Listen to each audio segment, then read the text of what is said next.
Old School is a new collection from 49th and Market, and it's called a mini paper collection. I'll show you why. There are 4 sheets. Now, those 4 sheets can pack a big wallop. Let me show you how this is put together. This is the cover sheet, but not to waste anything.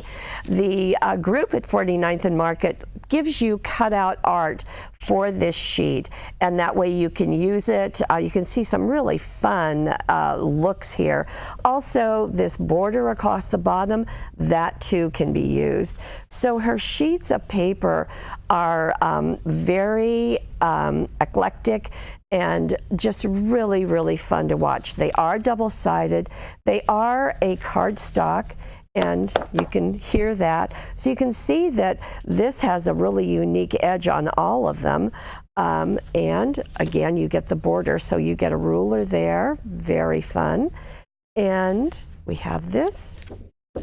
And on the back side, there's a fun pen there.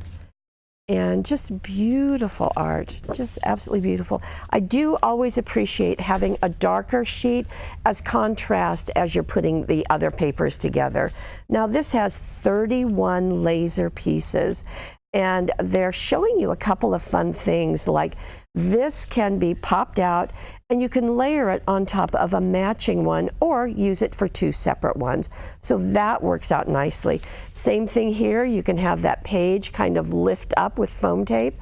Same thing with these. So that's something new. Lots of old school implements will make your card making, your scrapbooking, your paper crafting really unique. This is Old School, brand new.